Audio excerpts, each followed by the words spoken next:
আসসালামু আলাইকুম, সবাই কেমন আছেন? আমি ভালো আছি আলহামদুলিল্লাহ। আমি আজকে আপনাদেরকে একদম সহজ একটা সাসলিক রেসিপি দেখাবো। ঘরে থাকা জিনিসপত্র দিয়ে সাসলিক রেসিপিটা বানানো যাবে।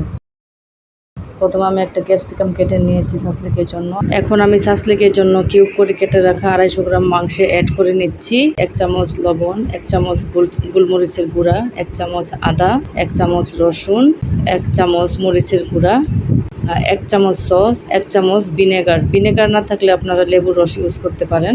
এখন আমি সবগুলো মিক্সড করে আধা ঘন্টার জন্য ঢাকনা দিয়ে রেখে দিচ্ছি। এখন আমি সাসলিকে ব্রাশ করার জন্য একটা সস রেডি করে নিচ্ছি। দিয়ে দিলাম 2 চামচ চিনি, 2 চামচ সস এবং 2 চামচ তেল। এটা হলো সাসলিক নামানোর আগে ব্রাশ করে দিতে হবে।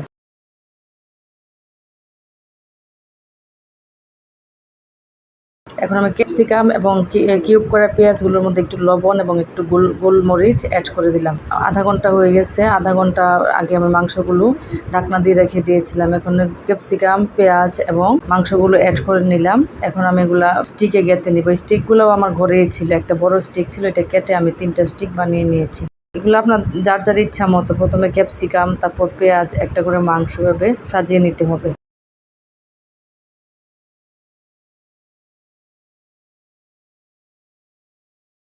সাসলিক গাঁথা হয়ে গেছে। এখন আমি ফ্রাই প্যানে তেল দিয়ে সাসলিকগুলো দিয়ে দিলাম।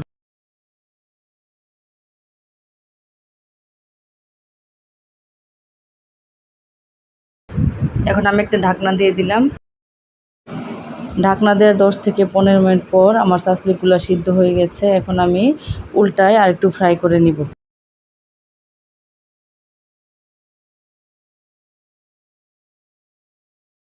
সাসলিকগুলো উল্টানো হয়ে গেল। এখন আমি তৈরি করা সসটা দিয়ে দিচ্ছি। আমার ব্রাশ নাই, এই জন্য আমি চামচ দিয়ে দিচ্ছি। এটা খুবই সহজ একটা রেসিপি, যে কেউ চাইলেই ঘরে থাকা জিনিসপত্র দিয়ে তৈরি করতে পারবে।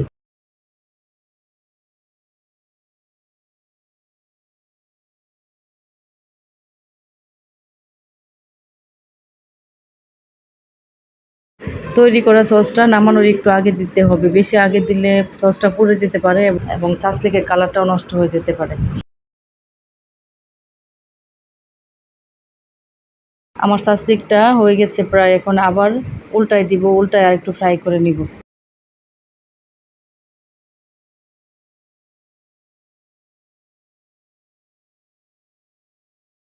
এই সাসলিকটা লুচি অথবা পরোটা দিয়ে খেতে অনেক ভালো লাগে।